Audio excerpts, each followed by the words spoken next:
que chaque fois quand c'est un peu... Alors, on verra. On verra bien ce qu'il en sort et s'il en sort quelque chose. Et voilà. Carrément, d'ailleurs,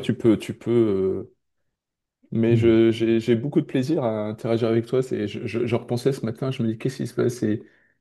Et je me dis, en fait, que quand tu m'as approché, je trouvais que tu avais beaucoup plus de courage que moi à montrer ma tronche. Tu vois, j'ai vachement, tu vois, je suis dans un exercice dans ma vie en ce moment de faire un peu ma crise d'adolescence, à tâtonner, à faire peut-être des erreurs et tout ça. Et c'est de l'ordre de la quête personnelle. Et donc, j'ai beaucoup apprécié quand tu m'as contacté. Ça m'a, je trouve ça hyper inspirant et courageux. Bah, je t'avais dit, moi, c'était ce qui m'avait plu, qui m'avait donné envie de te contacter, c'était justement cette simplicité, cette authenticité dans le Ouais, partage que tu fait dans l'échange avec Max.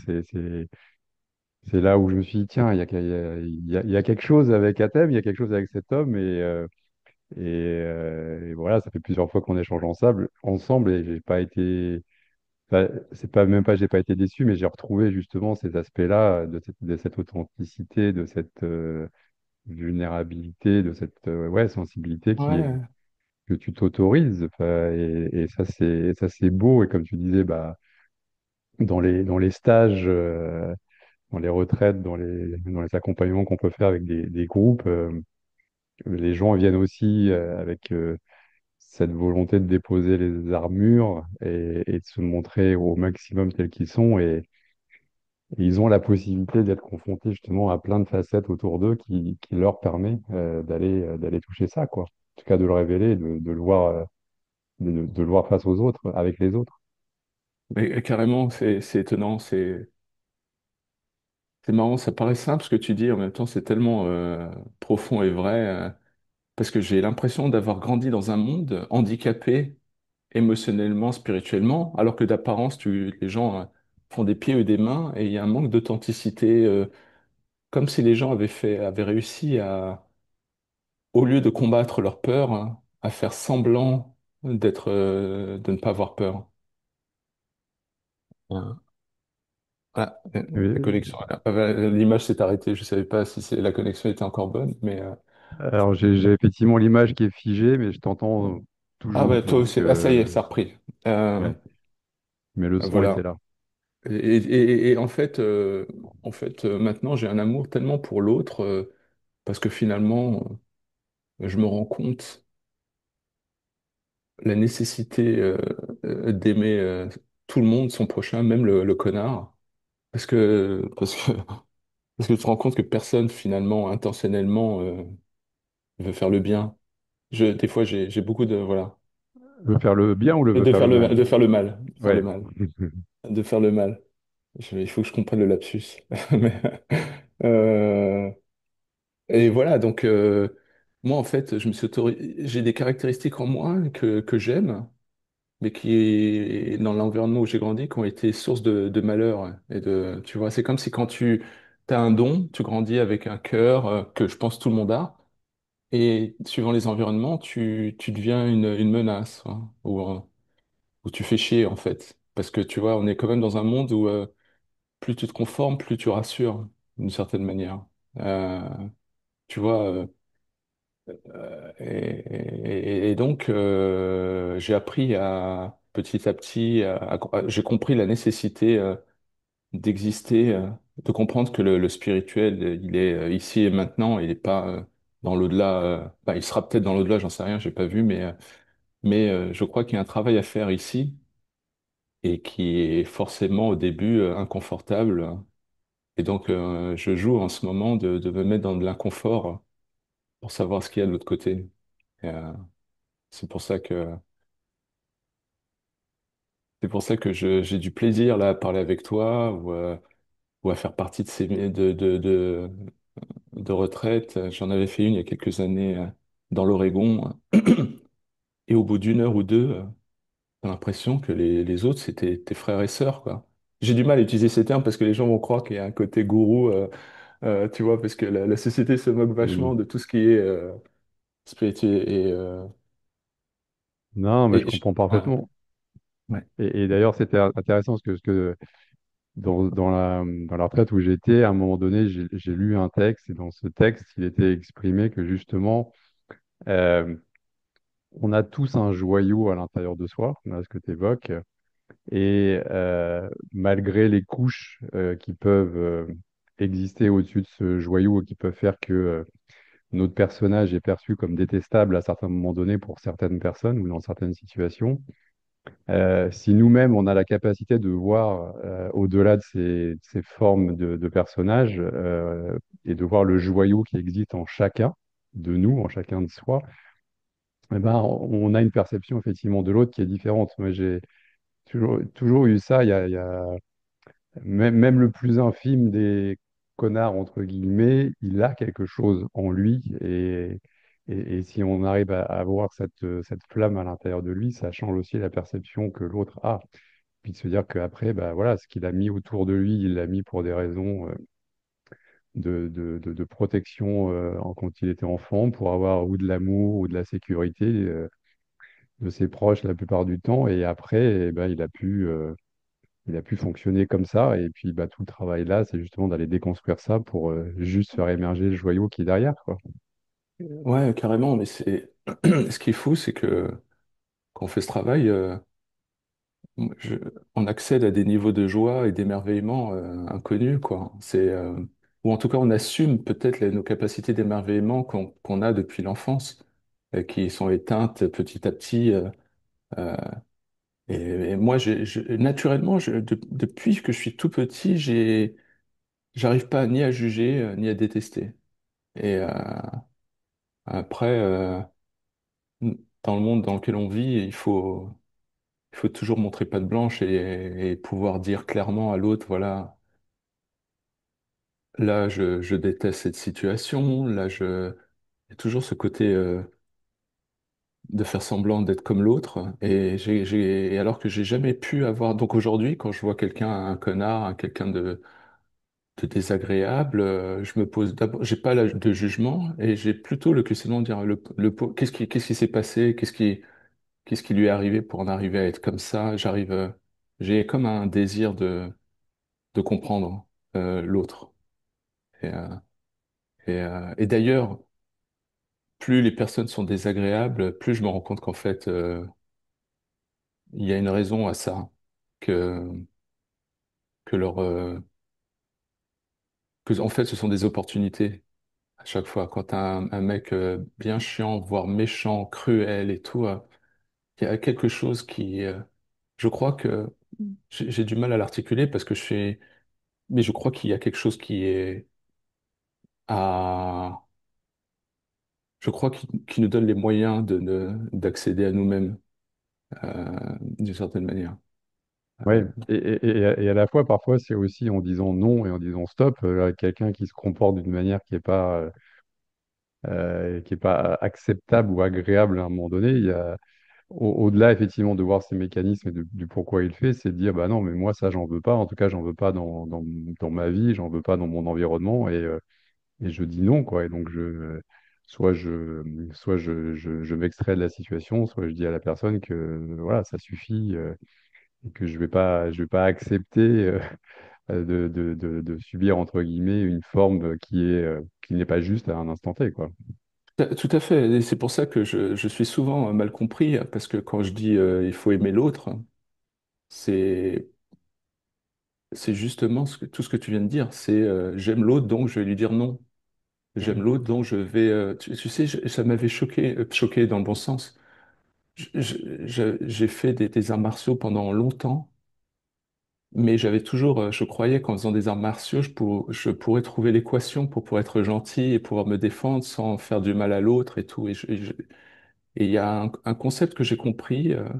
J'ai toujours cherché des- à comprendre un peu quel est le sens de nos vies dans cette vie. Et petit à petit, dans mes recherches et dans mes tâtonnements, j'ai découvert que il y avait une nécessité pour nous d'honorer ce cadeau qu'on a en nous, ce joyau que tu disais.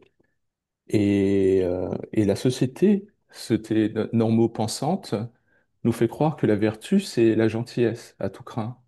On y va, alors que c'est plutôt le reflet d'une société qui cherche à nous,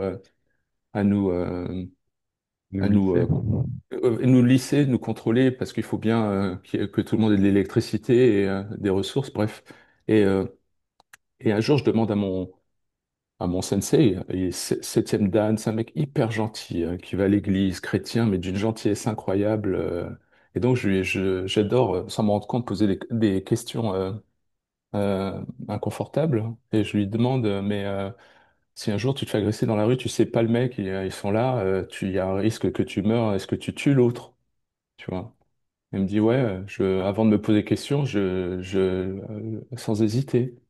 Et ça m'a trotté, je me suis dit, mais attends, et à l'époque, je comprenais pas, je me dis, mais attends, le mec, c'est soi-disant un mec bien et tout, et là, il me dit qu'il peut tuer et tout. Et après, j'ai compris que, en fait, l'amour, c'est aussi la nécessité d'être d'être, d'exister tel qu'on doit l'être avec notre lumière, et que peut-être le mal qu'on fait en disant non, en tuant l'autre, je suis pas en train de faire la promotion de ça, mais ce que ça m'a fait réaliser qu'en fait, à des moments, je crois que la vie nous teste avec des rencontres plus ou moins extrêmes. Et c'est là où la révélation de notre lumière est nécessaire. C'est-à-dire que je prends l'image pour essayer de simplifier. Si quelqu'un t'agresse ultra violemment, quand tu es en défense, tout ça, tu lui, entre guillemets, tu montres ton amour à l'autre en te défendant. C'est comme si l'autre avait un désespoir et il te faisait chier en disant, et quand tu lui dis non, comme tu disais tout à l'heure, bah là, tu lui donnes l'amour qu'il attend. Pas, tiens, je t'accepte avec ta connerie, tu vois. C'est marrant parce que c'est l'image qui me vient, bah, c'est finalement, c'est tu poses à l'adulte en face de toi la limite qu'il n'a pas reçue en tant qu'enfant, où il avait besoin d'un contenant un peu solide, un peu yang, un peu mâle, homme si tu veux, qui lui a pas dit, bah non, là, tu vas pas jusqu'à taper ton petit frère ou le chat ou détruire les meubles de la maison, c'est stop. Et bon, bah, si on lui a pas appris à un moment donné certaines limites, bah, dans la rue, il va agresser en tant qu'adulte d'autres personnes. Et là, tu lui dis, bah non, je suis pas ton père, mais on t'a pas appris les bonnes manières. Et moi, je te dis, OK, dans ce genre de circonstances, si tu t'attaques à moi, bah, tu vas trouver quelqu'un qui va répondre. Et là, ma réponse, et non pas ma réaction, c'est de te dire que c'est pas acceptable. Et donc, si je dois te mettre un coup de poing dans la gueule, je te mettrai un coup de poing dans la gueule, quoi. Bah ouais. Mais ce qui est génial, c'est que l'autre, en même temps, aussi te rend service parce qu'il te force à être en cohérence avec. Ça, Parce que. Ouais. Vas-y, vas-y. Non, non, c'est tout. Non, non, mais j'ai vécu un truc comme ça quand j'étais étudiant à Paris et je sortais dans la rue avec un copain et je croise un SDF sur le trottoir et on se touche, tu vois, donc épaule contre épaule, involontairement tous les deux et je dis, bon, ok, excuse-moi et le gars, il avait un sac à dos, il dépose son sac à dos et visiblement, il veut en découdre, il n'accepte pas d'avoir été touché. Moi, je lui dis, mais non, mais moi, je veux pas me battre. Donc, je recule, mais en marchant face à lui quand même, parce que je lui tourne pas le dos, tu vois, je le sentais un peu agressif. Et le mec, vraiment énervé, qui voulait en découdre, je lui dis, non, je veux pas qu'on se batte. Il voulait que se batte, et il est hors de question. Et j'ai vu que le mec, en fin de compte, il allait pas lâcher. Et là, j'ai dit, bah, c'est moi ou c'est lui. Et j'ai tapé le premier. Je lui ai mis un coup de poing, il est tombé par terre, et après, moi, je suis parti, tu vois. Et tu vois, je voulais pas me battre, mais là, j'ai compris que c'était une question pas de dehors de la survie, c'était moi ou lui, et c'était celui qui tapait en premier qui avait raison, entre guillemets, tu vois, ou voir qui mettait un terme au truc. Et parce que lui, il n'allait pas lâcher. Et alors, j'aurais pu effectivement fuir en courant dans l'autre sens, mais là, ce qui m'est venu, c'était de taper, tu vois. Et donc, je crois que c'est une des rares fois dans ma vie où j'ai tapé sur quelqu'un. Et Moi, je trouve, moi, je comprends ça que depuis quelques semaines. En fait, je crois ça fait longtemps que je cherche à comprendre l'amour, hein, pas l'amour lié à l'attachement, l'amour qu'on nous fait croire dans les films. Et je me suis toujours interrogé entre les textes que j'ai pu lire religieux, des trois religions, tout ça, de lire aussi des grandes figures spirituelles qui ont sorti plein de bouquins sur l'amour. J'ai jamais jamais j'aurais pu penser que l'amour c'était aussi riche, complexe et simple à la fois.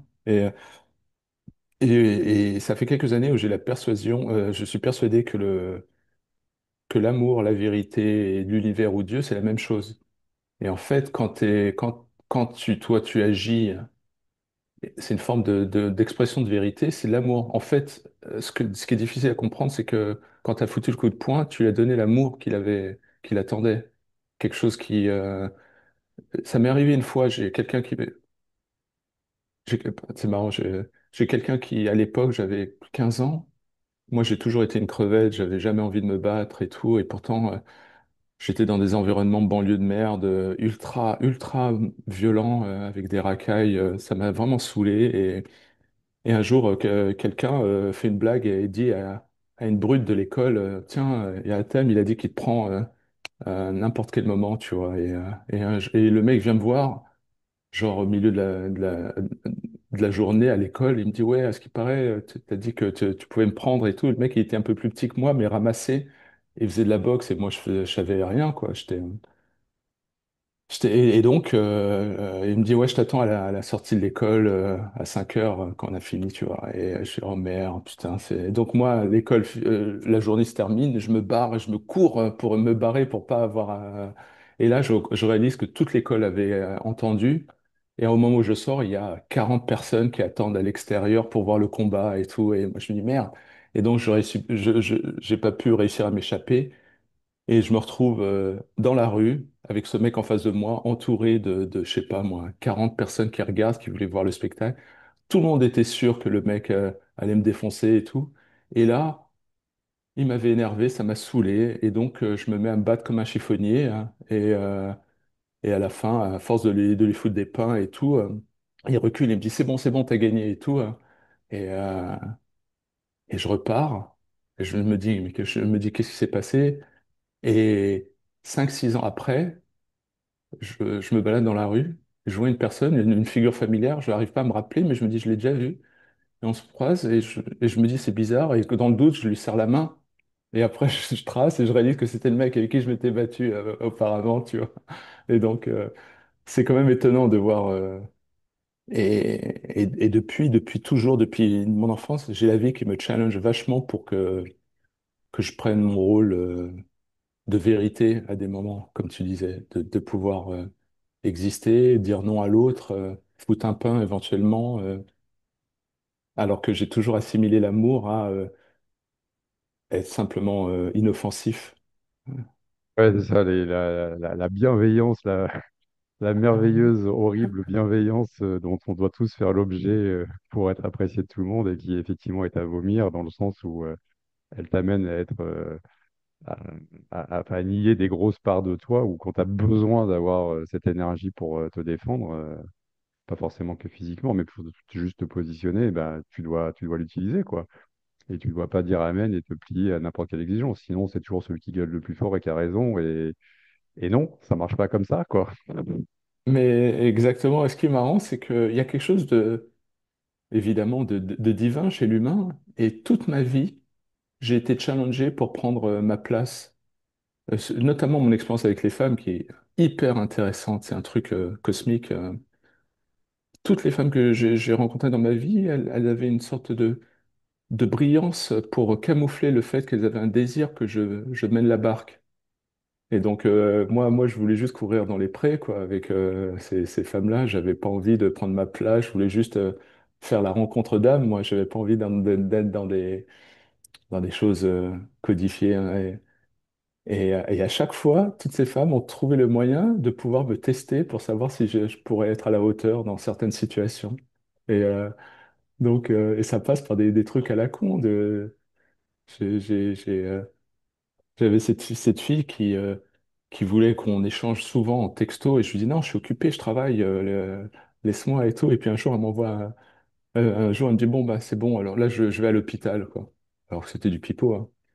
Et là, je suis énervé, je fais putain, je suis vraiment malade et tout. Et puis après, j'apprends que c'était des conneries et donc je mets les limites. Je lui dis attends, tu déconnes et tout. Et donc, j'ai été ultra autoritaire avec elle et en fait, elle était contente. C'était pour elle, c'est bon, il a réussi le test. il s'est imposé, tu vois. Donc, c'est comme s'il y avait un désespoir, j'utilise l'exemple de la femme, et je pense qu'il existe chez tous les humains, un désespoir de chercher chez l'autre une forme de sens et de fiabilité. Et donc, on fait le con pour savoir, putain, est-ce que Vincent, il est fiable? Je vais essayer d'être, comment dire, euh, difficile et insupportable, et on va voir comment il réagit, hein. Et tu vois, Jusqu'où il va accepter. ouais, au risque de faire péter la relation, tu vois. Ouais. C'est fascinant quand tu commences à faire un travail vers l'amour, où finalement, tu as moins de jugement, et puis que tu vois les mécanismes humains basés sur un désespoir, une recherche de sens. C'est c'est comme si, en fait, soit on prend son chemin, ce qui est difficile parce qu'on sait que ça va avoir un prix. Tu peux te retrouver isolé au banc de la société. Soit tu développes des mécanismes pour camoufler la question en mettant des piles et des piles d'activités diverses, aller au boulot, payer les factures, et, organiser les vacances. Et, aujourd'hui, c'est bizarre parce que je suis beaucoup plus heureux qu'avant, mais aussi beaucoup plus triste. Comme si, voilà, j'accepte, j'accepte que la vie, c'est pas la joie, c'est pas, c'est le.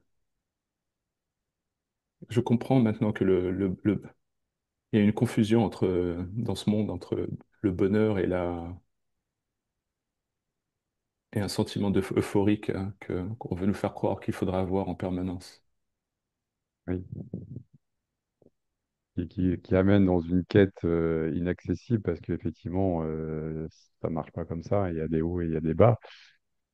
Et à la fois, tu vois, enfin, je sais pas, dans ce que tu me dis, parce que moi, aujourd'hui, la vie est plutôt très joyeuse aussi, mais je vois pas la tristesse que tu évoques.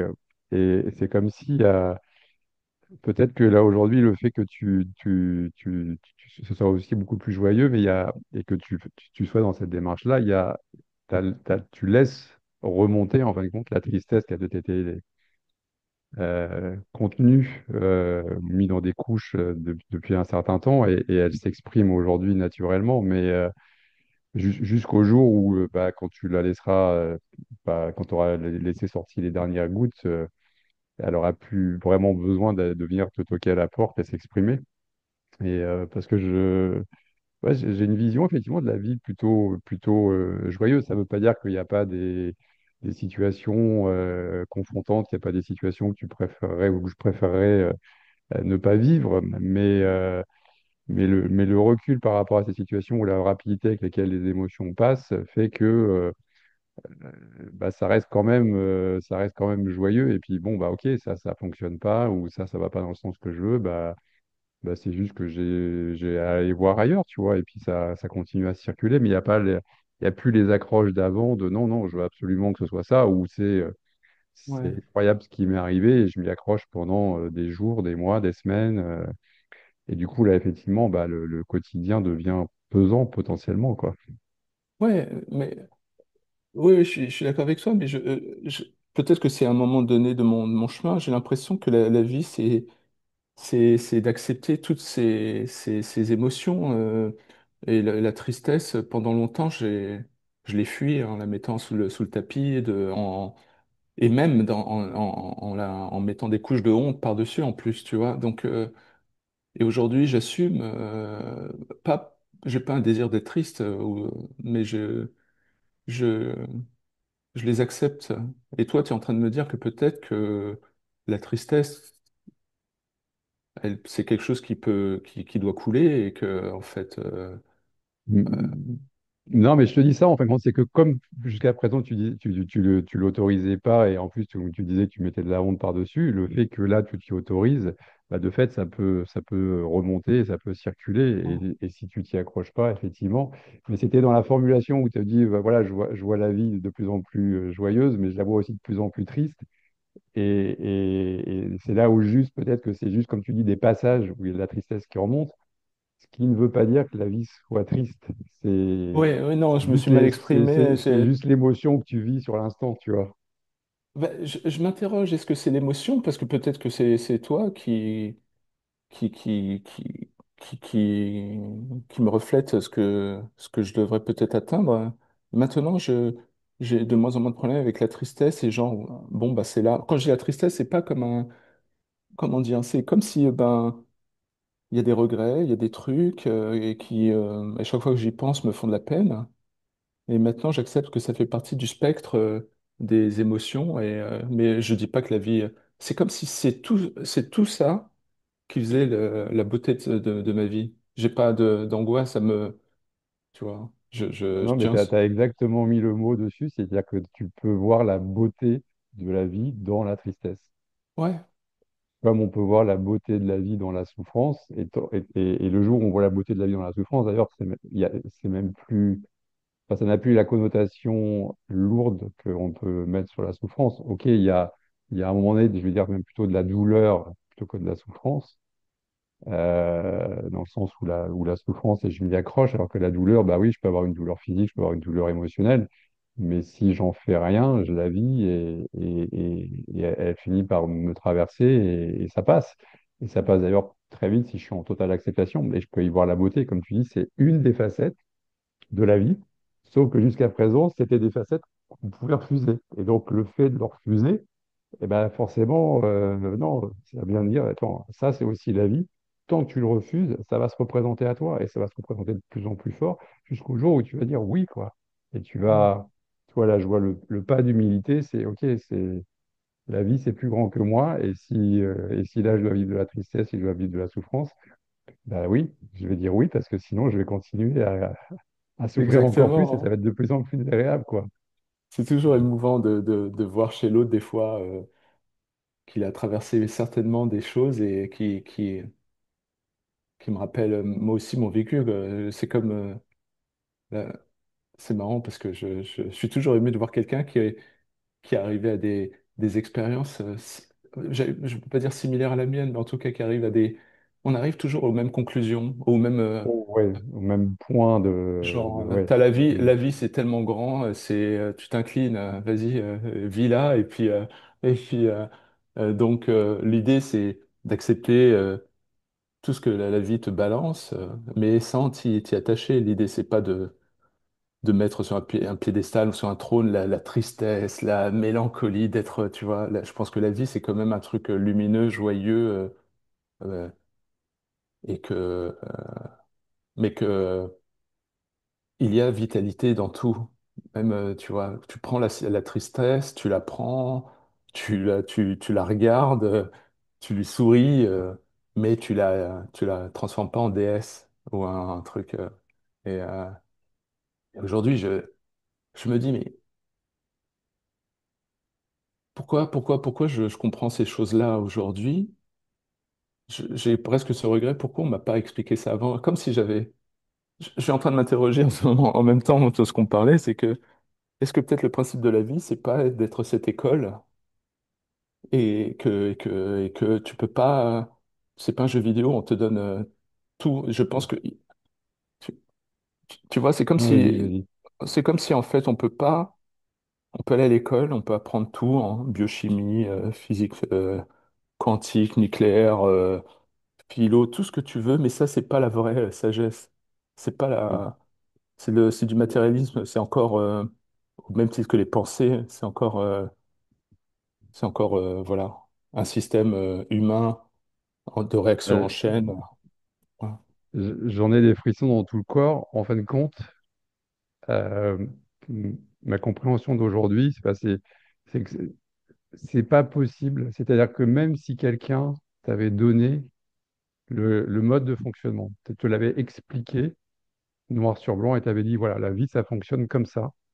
Et il faut que tu sois dans l'acceptation, il faut que tu reçois, enfin, tu vois, qu'il te décrit vraiment tout le processus, tant qu'en vérité, tu l'as pas expérimenté toi-même et, et réexpérimenté et que c'est pas quelque chose qui est devenu un réflexe de soi, en fin de compte, qui fait que tu acceptes de te laisser traverser. Tu le vis le truc, tu l'as pas intégré à l'intérieur de toi, donc tu l'as compris intellectuellement, et c'est la différence entre, tu vois, je sais plein de choses parce que j'ai lu plein de bouquins, j'ai écouté plein de personnes, j'ai écouté plein de maîtres, plein de guides, sauf que bah, si j'ai rien fait enfin, j'ai rien fait descendre dans mes cellules, en vérité, je connais rien. Et le jour où, Ouais. par contre, ça s'expérimente dans le corps physique, dans les cellules, là, ça s'intègre. Et là, je passe du savoir à ce que moi j'appelle la connaissance. Et quand tu connais, tu sais. Et quand tu sais, tu sais. Et là, il n'y a plus de questionnement. Et là, il n'y a plus de recherche de savoir. Et là, tu n'as plus besoin d'aller chercher l'information dans un bouquin. Tu l'as vécu et tu sais. Et tu peux en parler comme là, t'en parles.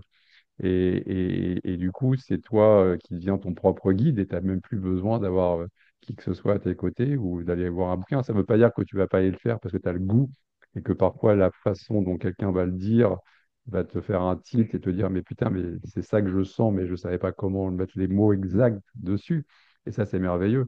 Mais tu es passé par l'expérience. Et comme tu dis, bah ouais, je pense qu'on est venu expérimenter ça, Exactement. découvrir cette vie et comment elle Exactement. fonctionne. Exactement. Et d'ailleurs, le fait de parler avec toi, je me sens béni d'une certaine manière. Je suis pas un religieux, hein, mais j'aime bien les termes, mais parce que je vois quelqu'un qui a fait un chemin et donc il peut offrir réellement qui il est.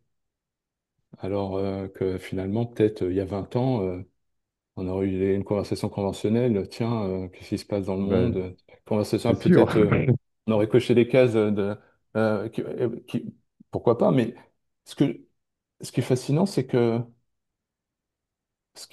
en fait, je crois qu'on est dans le chemin, qu'on a une peur. On a peur parce que, de l'émerveillement. On est dans l'émerveillement, on fait ce travail, mais je crois qu'on y va à tâtons, tout doucement, parce que je réalise que tout le travail qu'on a fait, c'était plus peut-être pour accéder à cette intelligence que tu peux pas avoir à travers les livres, mais qui est finalement, je crois que ce qu'on découvre en nous, c'était ce qu'on avait quand on avait 5 mois, 1 an. On avait déjà ça. On était en fait plus intelligent à 1 an ou 2 que ce qu'on est aujourd'hui avec nos tâtonnements d'errance et de découverte. Parce que je me rappelle bien quand j'étais petit, j'avais vraiment. Je, je sais d'ailleurs pas pourquoi, c'est presque un de mes tout premiers souvenirs. Je voyais pas les gens, le monde comme séparés de moi. J'étais, Hmm. j'étais, j'étais, tout était de l'ordre de l'évidence. Il y avait zéro questionnement et, euh, et c'était hyper beau. Et je me sentais seul parce que j'arrivais pas à avoir une réciprocité mais ce qui est fascinant, c'est que plus j'avance et plus j'ai l'impression de découvrir les sensations du petit Athème qui avait 1 an ou 6 mois, tu vois, et ça serait fascinant en fait de finalement, je sais que je l'ai lu dans des livres, mais de là à le ressentir, c'est autre chose, de faire cette boucle comme un peu dans L'Alchimiste, Paulo Coelho, où finalement on était assis sur le trésor depuis le début. Et, et je sais très bien que même en ce moment, je me réfrène d'afficher complètement ce que je ressens parce que j'ai tellement rencontré de personnes dans ma vie, notamment dans ma famille, incapables non seulement incapables d'accepter ma sensibilité, mais surtout que ce soit perçu comme un danger. Alors, tu vois. Quand tu dis que tu te réfrènes, c'est en règle générale dans ta vie ou là tout de suite dans l'échange qu'on a? Là, tout de suite, j'ai pas envie de chialer, par exemple, ou même dans la vie en général, mais pas comme une forme de. C'est-à-dire que par exemple, quand il y a eu le décès de mon père, j'ai pas pleuré, j'ai pas pleuré tout ça, et j'ai pleuré après.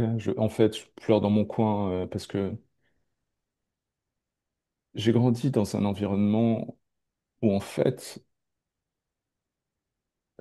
l'authenticité, la capacité d'amour, tout ça était une menace.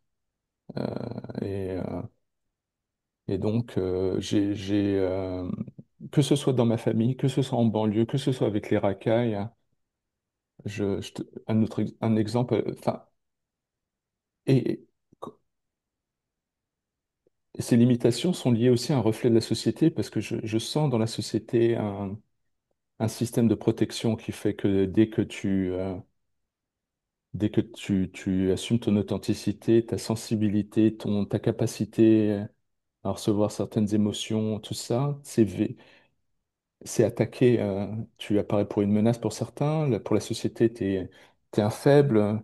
Pour, alors que j'ai des capacités de force physiques ou intellectuelles que j'ai aucun problème à utiliser, hein. Mais je me sens plus à l'aise avec toi ou avec Max, avec des gens qui en tout cas donnent les signes d'une quête intérieure, hein. Et donc, c'est comme si en fait, tout le monde part d'amour, tout le monde cherche de l'amour, alors que personne finalement ne le veut. Euh, quand les gens n'ont pas envie d'être aimés, je me rends compte. Parce que si tu les aimes vraiment, ça met extrêmement mal à l'aise, parce qu'en général, ça veut dire que tu vois à travers ou à travers Oui, la personne, et là, la personne se sent à nu, et là, tu fais chier. exactement. Disons que ça peut être très déstabilisant parce qu'effectivement, les gens sont tellement habitués à fonctionner dans des codes et à mettre les modes de fonctionnement pour pas qu'on les voit, et les autres faisant la même chose, que ça leur convient. Et quand effectivement, ils en ont un en face d'eux qui voit à travers, d'où le malaise dans les silences, d'où le malaise dans le je te regarde dans les yeux, d'où le malaise dans je t'écoute vraiment, je t'entends vraiment. Et là, effectivement, ça peut être très déstabilisant pour des personnes qui ont pas du tout l'habitude de ça, quoi. Qui sont dans des occupations X ou Y ou dans un flot de paroles pour ne pas être confrontés à ça, quoi. Ouais, Mais moi, j'ai l'impression d'avoir ce don depuis tout petit, hein, où j'aime l'autre parce que je vois à travers les couches et le costume et tout ça, je vois et je suis touché tu vois, quand je te parle, par exemple, j'ai l'impression de voir le petit Vincent qui a 5 ans, j'ai l'impression de voir des vulnérabilités, mais pas dans le sens moderne, il faut absolument être vulnérable parce que ça, j'y crois pas trop, mais dans le côté j'adorais mon père, je l'aimais tellement que j'aimais chacune de ses rides de sa peau, que j'avais la carte de sa peau, je voyais, je sentais son odeur, je sentais tout était assumé dans mon amour, hein. Et une fois, et, et- et le problème, c'est que surtout quand on a une forme, je sais pas si c'est une surdouance ou pas, on fait vraiment chier parce que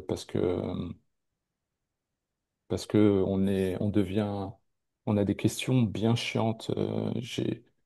Je me rappellerai toujours, j'avais un mec au boulot qui est arrivé et comme moi j'ai l'expérience de par mes rencontres dans ma vie, tout ça, et puis j'ai été obligé d'étudier certains aspects en psychologie, j'étais obligé pour comprendre ce qui m'était arrivé. Donc j'ai étudié tout ce qui est Cluster B Personality Disorder, ça veut dire les narcissiques avec les catégories borderline, narcissique vulnérable, enfin et l'histrionisme, tout ça. Et j'ai passé des années à comprendre et donc avec l'expérience, j'ai vu un mec au boulot arriver et en quelques heures en parlant avec lui, j'ai senti instinctivement dans ma chair que le mec était un narcissique. Et quand je dis narcissique, c'est pas un jugement. Je suis pas là en train de dire ah ils sont méchants. C'est Mhm. d'ailleurs en étudiant le narcissisme que j'ai affiné ma perception de l'humain parce que je pense que comme pour tout dans la vie, tout est information. C'est que de la sagesse qui nous est donnée. Et là, je vois bien les premiers jours, il était vraiment imbuvable, hyper arrogant, grand, avec un méga tatouage dans le dos. Le mec, c'était vraiment. Et moi, je vois à travers, je vois l'insécurité, les angoisses et tout. Et au bout de quelques jours, il voit mon talent, donc il est impressionné. D'un seul coup, je vois les mécanismes du narcissique, il veut rentrer dans ta vie, il veut être ton meilleur ami et tout. Et j'avais l'habitude, euh, et un jour, il voit que ça marche pas, puisque il me demande qu'on aille boire des verres et tout. Et puis moi, instinctivement, je voulais pas le rejeter, mais j'arrivais pas, je peux plus être le nice guy, le bon gars, j'arrive plus. Il m'intéressait pas, alors qu'il avait un charisme artificiel incroyable et tout, et je voyais à travers.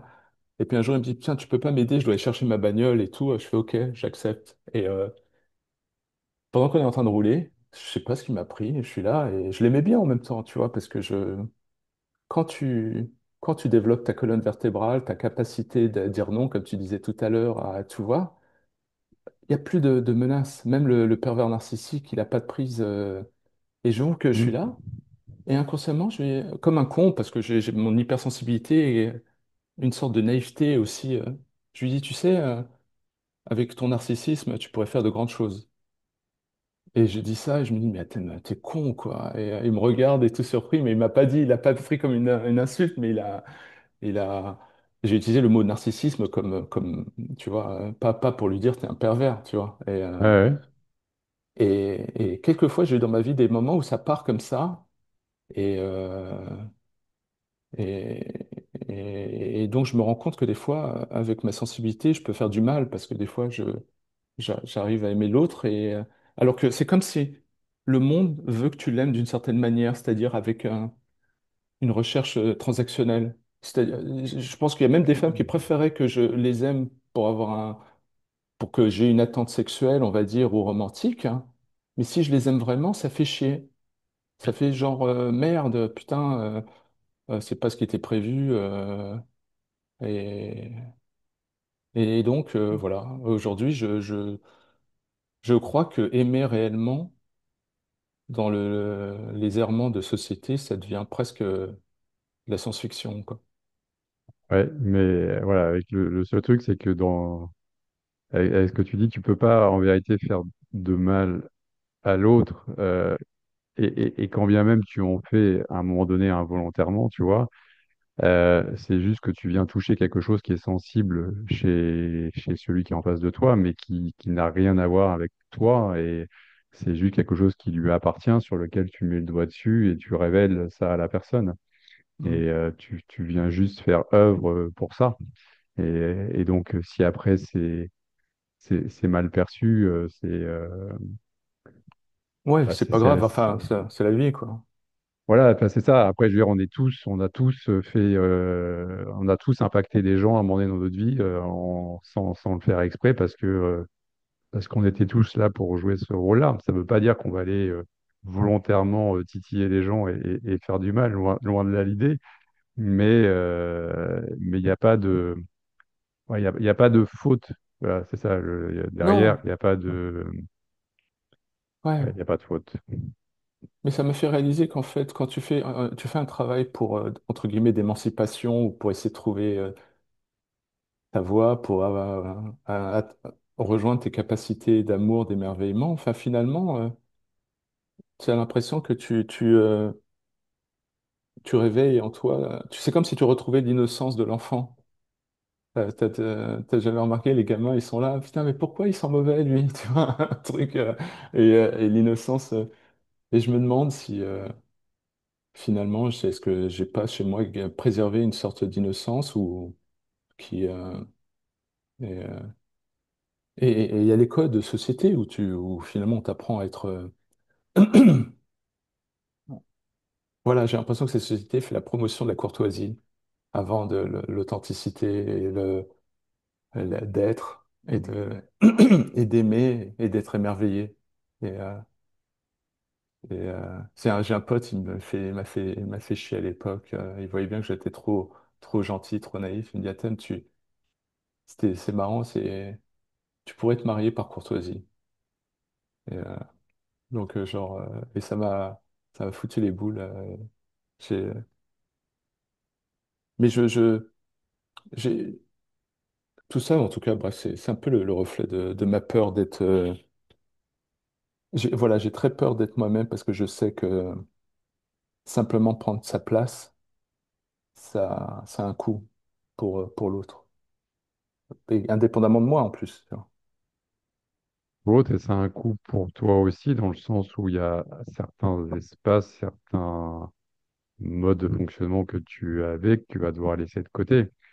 Et pour autant, je dirais le jour où tu es pleinement toi-même, tu ne te poseras même plus la question de savoir enfin, ce que tu vas perdre ou pas. C'est la liberté que tu gagnes avec ça, enlève même le questionnement et du coup, t'es juste toi-même et enfin, ouais, enfin, c'est juste naturel en fin de compte, puisque t'es toi, tu te poses même plus cette question, tu vois. C'est quand tu es encore dans des mécanismes qu'il y a des trucs qui peuvent venir chahuter ou des peurs, mais le jour où tu es toi-même, tu n'as plus peur. T'es intouchable, tu es invincible. Pas physiquement, si on te tire dessus, oui, tu vas te prendre la balle dans l'épaule, ça va faire mal et il y a un impact, mais psychologiquement,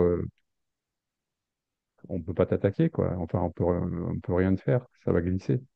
Toi, et par exemple, toi, est-ce que tu as l'impression d'être toi-même dans ta vie? De Question plus piège. en plus, de plus en plus, et à plein d'endroits encore non, bien évidemment. Euh, ça coule quand même de plus en plus sur moi et il y a de moins en moins de choses sur lesquelles je m'accroche.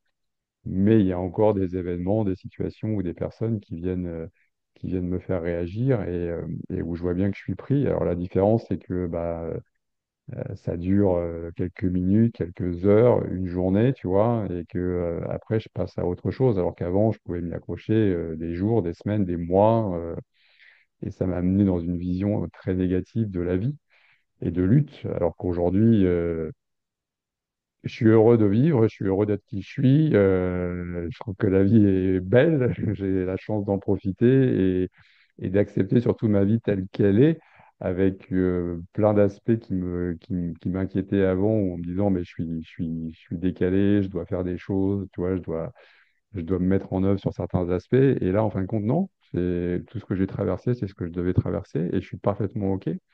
Et je ne changerai rien du tout à ce que j'ai vécu. Pas une virgule, pas la fourmi que j'ai croisée un jour dans une forêt. Je ne serais pas qui je suis aujourd'hui, je ne serais pas en train de te parler maintenant et je ne pourrais pas apprécier la vie comme je l'apprécie aujourd'hui. Et déjà, pour moi, tu vois, je suis un miraculé de la vie. En tout cas, j'ai une vision qui a changé totalement à 180 degrés. Et donc, Ouais. ne serait-ce que ça, tu vois, si je devais mourir demain, ce qui n'est pas du tout mon envie, bah, je meurs avec une beauté, une qualité de vision de la vie qui est déjà extraordinaire par rapport à toutes celles que j'avais en tête pendant des années, tu vois. Et donc, évidemment, ça se traduisait aussi dans mon corps qui était souffrant à plein d'endroits, avec des tensions et tout. Et là, c'est pareil, je me sens bien dans mon corps comme jamais je me suis senti et ça continue à s'ouvrir et je sais que ça va continuer. Donc, et je suis plutôt très confiant sur le futur. Ouais, non, hyper inspirant, ta, ta libération. T'étais sur Paris, je crois, non? J'ai été sur Paris pendant plus de 20 ans, ouais. Ouais, 20 ans. Je suis impressionné parce que s'extraire de Paris, cette influence intellectuello parisienne où il y a quand même un côté agréable d'être dans le tumulte et de sentir. Et je trouve que c'est impressionnant parce que tu as décidé volontairement. T'as pas été, c'est une décision que tu as prise. Il n'y a pas eu un Ah oui, événement qui t'a non, non, je poussé. me suis réveillé un matin et là, je me suis dit, je vais voir mon boss et je lui dis que je veux arrêter je pouvais pas continuer et j'ai pris la décision d'arrêter alors que je n'avais aucun signe dans la boîte enfin, mon boss était content de moi, ça se passait bien, j'avais un salaire confortable et j'aurais pu y être encore aujourd'hui, tu vois. Et non, non, mais c'était devenu vital pour moi d'arrêter parce que là, pour le coup, je pense que c'est mon corps qui aurait somatisé à un moment donné. Mais moi, je trouve ça incroyable, cette vie, parce que tu as pris une décision que moi, je n'aurais jamais pu prendre. Et la vie m'a dit, bon, bah, il n'est pas prêt de se bouger le cul, donc on m'a balancé des baffes énormes, genre des tsunamis. Le décès de mon père, après moi, réaliser que je l'avais rejeté en grande partie à cause d'un endoctrinement, le divorce horrible, toute la façade que j'avais créée a pété. Tout ce que j'avais fait pour m'identifier à ce personnage a été désintégré. Et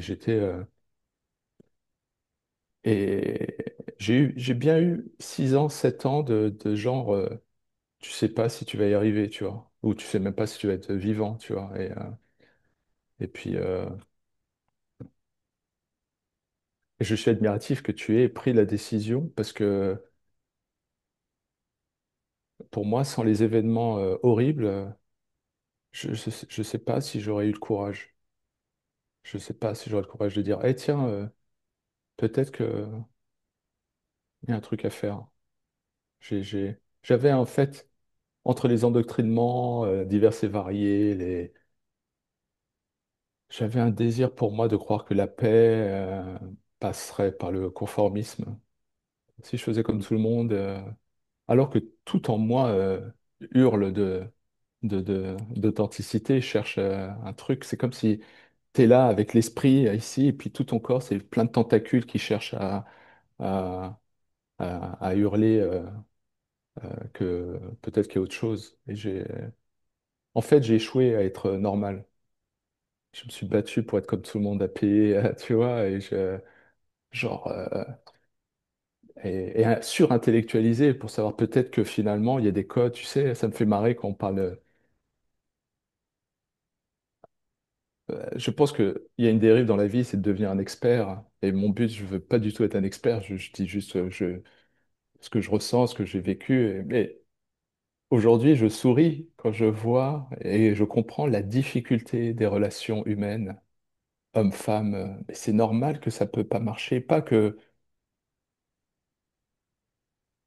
comme on est dans une société qui nous fait croire que le bonheur ou la relation entre un homme et une femme, ça doit être un parc d'attractions permanence, c'est sûr qu'il y a des déceptions.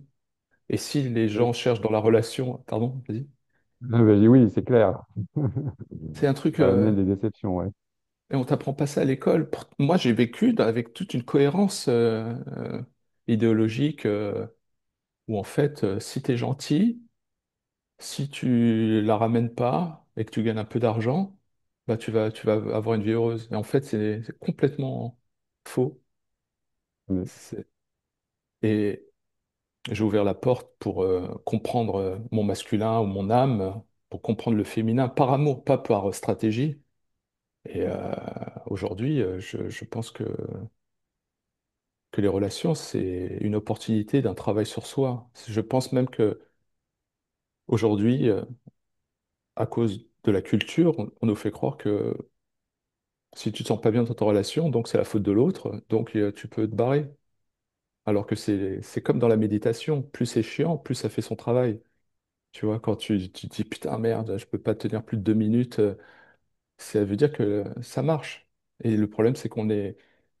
Je pense que les relations hommes-femmes, c'est l'une des plus grandes machines de développement de soi, parce que quand tu réussis à dépasser ce que la culture du moment te dit ou tes angoisses, et que tu fais le travail d'aimer l'autre et d'aimer ce que tu n'aimes pas chez l'autre, et ça devient. Je suis sûr, je crois même que les relations hommes-femmes peuvent marcher dès que les deux comprennent que c'est dans l'inconfort qu'il y a les opportunités. C'est dans la difficulté que. Et je Mm. parle pas d'aller voir un conseiller pour expliquer comment il faut écouter l'autre, mais comme on est comme deux personnes qui seraient sur un champ de bataille, tu vois, eh ben, il y a nécessité de, d'aimer l'autre, de se comprendre. Et c'est comme, il y a des moments quand l'enjeu est tellement balèze que des fois, on se comprend juste avec un regard. Il n'y a pas de conversation, question, qualité de communication. Et c'est marrant, c'est marrant. Je viens de réaliser qu'en fait, je cherchais l'amour dans un système qui ne peut pas en donner, qui est celui de se conformer à cette société et à cette culture de prétendre d'être en joie et que la vie, Ah, ça serait juste de la joie. dans un système, en fin de compte, qui est dans la demande et qui est dans le je mendie l'amour, je mendie parce que je suis en manque et donc de la même manière que je manque d'argent, je vais aller mendier potentiellement. Et ben là, je suis en manque d'amour, je vais aller mendier l'amour dans une relation X avec quelqu'un qui est censé me l'apporter sous la forme dont j'ai envie. Sauf qu'en vérité, c'est pas ça dont j'ai réellement besoin. Ce dont j'ai réellement besoin, c'est d'aller regarder la boucle, faire la boucle sur moi-même, regarder ce que j'ai pas guéri en moi pour me nourrir moi de moi-même de cet amour et après de revenir dans la relation en étant plein.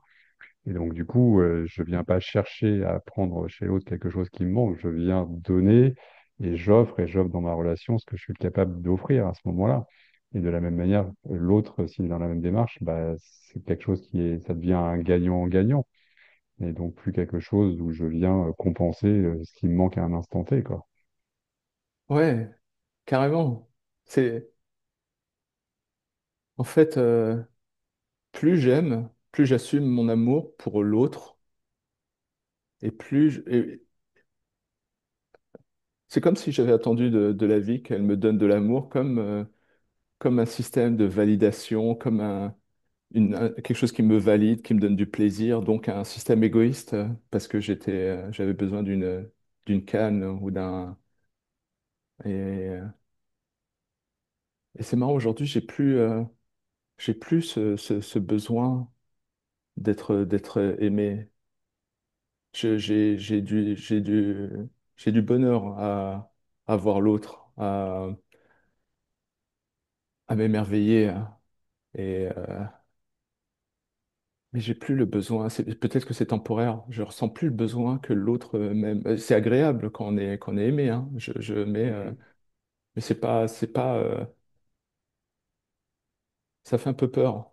Se dire, bien, putain, Ah, tu t'aimes suffisamment pour pas avoir besoin de l'autre. Après, bah, si tu rencontres quelqu'un avec qui tu as envie d'être et que c'est réciproque, bah, c'est magnifique. Je veux dire, tout le monde, ouais, enfin, vous en serez tous les deux bénéficiaires, mais c'est plus l'indispensable, c'est plus la béquille qui effectivement va venir compenser là où ça cloche, quoi. Donc c'est quelque chose qui vient nourrir mutuellement et non pas compenser. Et ça n'a plus rien à voir. ouais, carrément. Et, et, et toi,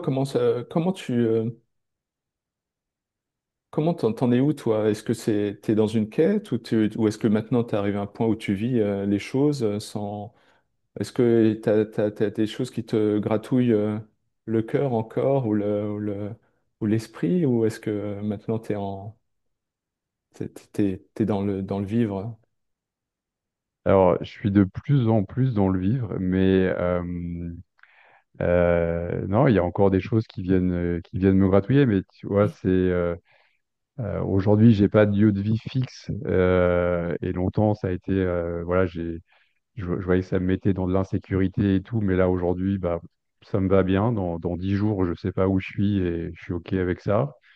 J'ai pas de relation amoureuse aujourd'hui et bah, un peu comme toi, ça- oui, dans l'absolu, j'ai envie d'être avec quelqu'un. Enfin, je sais pas dans l'absolu, mais j'ai envie de rencontrer quelqu'un. Mais je sais que je peux plus rencontrer des personnes avec qui il y a pas suffisamment de choses qui ont déjà été vues et regardées parce que euh, je veux pouvoir donner, mais je veux pouvoir recevoir avec quelqu'un qui, de la même manière, comprend ce que c'est que donner et qui vient pas juste compenser quelque chose qui lui manquerait en me rencontrant. Et moi, de la même manière. Et bien évidemment que je sais que je vais être confronté aussi à des choses, mais comme tu disais, bah, si j'ai suffisamment d'intelligence pour pouvoir aller le déposer avec la personne avec qui je suis en face, bah, on va grandir ensemble. Donc, Euh, je dirais, il y a plein d'endroits potentiellement où je vais être challengé, mais pour l'instant, j'y suis pas, mais ça viendra quand ça viendra. Mais il y a une forme de tranquillité par rapport à ça et de confiance. Donc, il y a plus la quête il y a longtemps eu une quête spirituelle, une quête d'éveil, une quête de bien-être, tu vois. Donc, ça, c'est quelque chose qui est passé. Pour autant, je vois que je suis dans une démarche de continuer à regarder ce qui se passe à l'intérieur de moi, d'introspection. Et donc, dès que je suis dans un échange, dans une situation, de voir ce qui se passe pour moi, de voir ce que ça me fait. Et donc, de toujours aller observer ça pour pouvoir, entre guillemets, dépasser le point s'il y a un point à dépasser à ce moment-là. Mais avant, je faisais les choses pour pouvoir aller mieux parce que j'étais pas bien. Aujourd'hui, je fais les choses plus parce que j'en ai envie, en fin de compte, et ultimement, je dirais, ça va m'amener à des endroits de découverte de moi naturellement, mais c'est plus pour aller bien parce que je vais déjà bien. Donc, Ouais, je peux encore aller mieux et je peux être encore beaucoup plus joyeux et positif sur la vie et confiant. Mais parce que pour moi, il y a pas de limite, mais c'est plus la, l'origine de la mise en mouvement n'est plus la même, je dirais, à l'intérieur de moi, tu vois. C'est pas je fais ça pour forcément guérir ou aller mieux ou faire quelque chose. Je le fais parce que ça m'appelle. Tu vois, comme je te disais, quand j'ai fait ma retraite, j'avais envie de faire ma retraite, ça m'appelait. C'était pas pour aller guérir spécialement quelque chose à l'intérieur de ouais. moi, c'est juste que parce que ça me fait plaisir d'aller faire ces choses dans ce cadre-là, de rencontrer ces gens-là, de le faire dans un groupe, et ça continue à m'animer, quoi, tout simplement. Ouais, non, c'est génial, ça me fait penser à... J'adore ces moments où tu te lèves et tu dis, tiens, je vais aller faire ça. Et, euh, et je le fais des fois, j'ai des plaisirs solitaires où le week-end, je pars et je me lève, je prends mon maillot de bain, on sait jamais, et je marche 2 heures, 3 heures, et là, je me retrouve devant l'océan, je me mets à nager comme un gamin et tout, mais c'est un truc...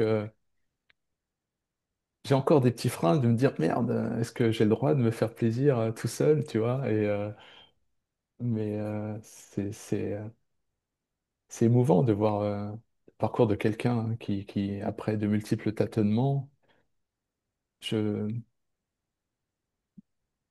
moi, je crois que je suis encore en train de résoudre des trucs et il y a encore des épreuves douloureuses de compréhension intellectuelle pour aller aux prochaine étape, mais je sens que ça a payé tout ça. C'est incroyable. Je peux même pas le quantifier. Même au boulot, je parle avec des gens, j'ai l'impression que je suis la même personne en toutes circonstances. Je me retrouve à parler au boulot avec des gens que je connais à peine et je me présente comme ça, sans avoir peur de et en fait, je me rends compte que j'ai grandi avec énormément de peur et d'idées préconçues qui étaient fausses. Et là, Mm. et là, j'accepte de peut-être que je serai perçu de la manière dont je dois être perçu, mais c'est pas grave. Et c'est un truc de fou, hein. C'est un truc de fou. Jamais j'aurais pu imaginer le résultat de cette quête. C'est comme si j'arrivais à des bonheurs, à des joies, peu importe le lieu où je suis. C'est complètement. Euh, et si j'avais l'argent, j'irais dans le Maine, devant un lac, et connecté avec le monde, la nature, les gens. Je serais dans un safari de vie à, à avoir des interactions magnifiques, humaines, comme avec toi là en ce moment là, tu vois. Et Mais et qu'est-ce qui t'empêche de le faire à Santa Monica?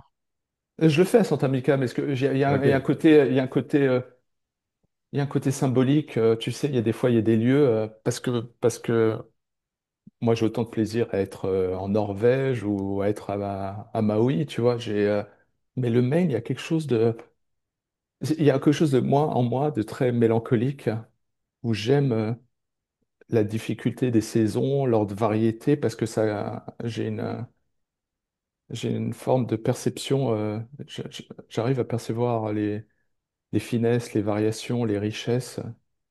Et quand c'est l'hiver, je vois ça comme un trésor parce que tu es obligé de bouger. Tu es obligé, tu vois, tu peux pas. Quand je suis dans le Maine, je peux pas regarder mon téléphone ou écouter un podcast. Je peux pas être sur. Il faut aller méditer devant un lac, il faut aller se balader, faut aller. C'est comme si c'était un appel à activer ton corps, ton âme, tout Hmm. ça, quoi.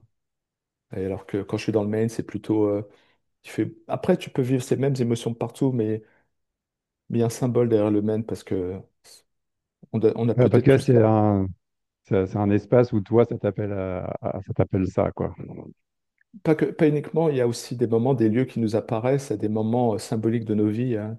Tu as eu une rupture ou une épreuve et d'un seul coup, tu te retrouves quelque part en France ou quelque part en Écosse et puis d'un seul coup, l'Écosse devient ton repère, ton phare. Et, euh, et, euh, et ce qui est fascinant, c'est que dans le Maine, ils sont tous blancs. Tous. Donc, et c'est marrant parce que comme, voilà, je t'en avais parlé la dernière fois, mais j'aime vraiment l'humain. Et j'ai des tentations de découvrir l'humain dans ses pires moments. Pas pour me mettre en danger, mais parce que je me rends compte que cette vie, c'est quand même un cirque où tout le monde fait semblant et au fond, il y a toujours un petit enfant ou quelqu'un qui cherche à juste une étreinte et j'arrive à le voir parfois et comme j'arrive à le voir, ma lumière dans le contact à l'autre, elle est naturelle. Hmm. Je vois pas les gens. C'est-à-dire, je peux voir quelqu'un de très riche.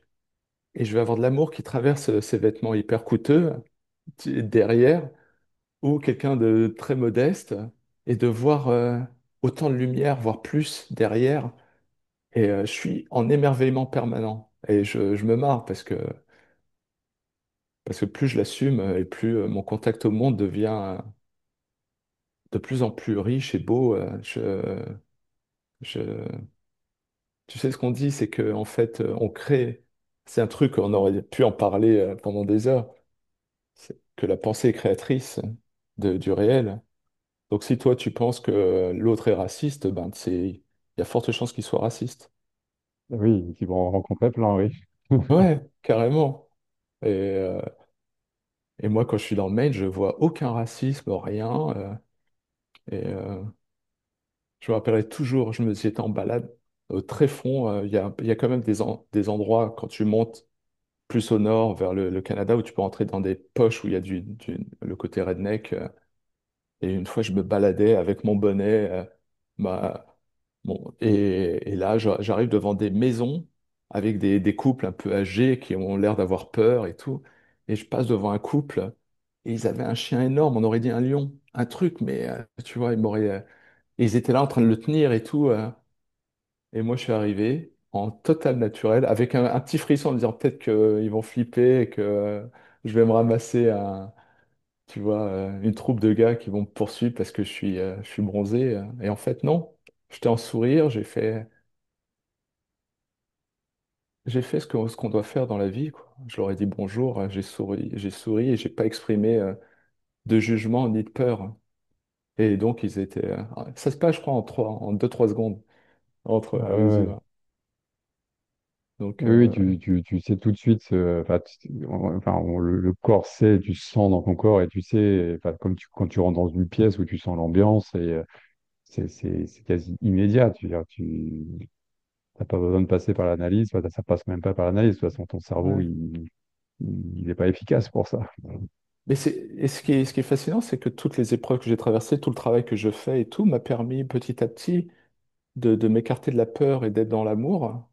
Et quand il y a l'amour, il n'y a plus de peur, donc tu peux pas générer la peur chez l'autre. Tu peux pas, tu vois. Bien sûr, si je m'étais baladé de manière ostentatoire avec une djellaba, ça aurait foutu la merde. Je... mais aujourd'hui, j'ai du mal. Hein. Là, je peux en partager avec toi, sans paraître pour un fou, mais il y a des plaisirs dans cette vie, mais incroyables, incroyables. Tout le reste à la fin, ça te fait, c'est rigolo, quoi, d'essayer d'acheter un billet pour aller dans un pays, une contrée, pour aller dans un club de tourisme. Enfin, c'est, euh, c'est pour ça que même, j'en parle rarement, je devrais un jour m'en remettre, c'est que ce qui m'a sauvé, c'est l'art. Et tu dois connaître Paul Auster, non? De nom, oui, j'ai Non. jamais lu, mais Oh. Paul Auster, bon, c'est magnifique, c'est un classique, c'est la manière dont il raconte la vie, mais il y a des auteurs qui, en fait, tu sais, qu'ils aiment l'humain, et ça transparaît dans leur écrit.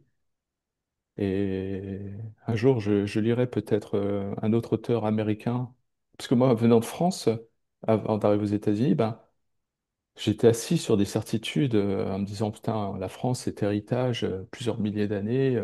L'anglais, c'est quand même un truc pourri. Nous, on a cette richesse où on est la forme, le vocabulaire, il y a vraiment une puissance. Et j'étais là encore dans l'exaltation, la fierté. Et je vais aux États-Unis où je me dis, ah ouais, bah, évidemment, hein, c'est vraiment niveau raffinement, c'est bas, quoi, tu vois. Et après, tu commences à faire le travail et j'ai découvert des auteurs. euh, euh, euh, En fait, c'est comme si en fait le fin, la richesse était presque indépendante de la langue. Donc j'ai lu ce mec qui me fascine, c'est Raymond Carver. Euh, c'est lui qui a inspiré la série Six Feet Under à l'époque. Je lis ce qu'il lit, c'est tellement beau que ça, on dirait de la science-fiction. Il y a un truc, le mec il voit des trucs et j'ai l'impression de voir un autre athème et avec une brillance dans l'écriture et donc et donc je suis ému, je suis ému par et je peux pas partager ça beaucoup parce que tu passes, j'ai l'impression que tu passes pour un fou. Enfin, c'est moi encore qui ai encore des peurs hmm. ancestrales, hein. Mais j'aimerais communiquer tout ça. Là, je peux le faire avec toi, mais j'ai peur de passer pour un. J'ai peur Écoute, d'apparaître pour un égoïste. non, non, mais écoute, je te propose peut-être d'arrêter là pour aujourd'hui, mais ça pourrait Carrément. être le prochain thème d'un échange sur la folie, justement, ou tu sais, l'idée de passer pour un fou, parce que c'est des choses que j'ai traversées aussi de plein de manières, on en avait déjà un petit peu parlé, mais je pense que ça peut être un échange intéressant, tu vois. Mais carrément, carrément. Et merci de recadrer parce que moi, j'ai rarement l'opportunité d'avoir des échanges comme ça. Et pour moi, quand je parle de cet esprit, de cette ambiance un peu science-fiction, c'est, le monde normal est tellement pesant que quand j'ai une interaction humaine, je fais vite en disant que c'est la science-fiction ou bien quand je suis assis sur un caillou avec quelqu'un à regarder les étoiles ensemble, ça devient de la science-fiction parce que cette réception de la poésie et tout ça est tellement rare. Enfin voilà, Ok. c'est la Du coup, conclusion, ouais, bah, on va arrêter sur cette conclusion. Je vais carrément. arrêter l'enregistrement.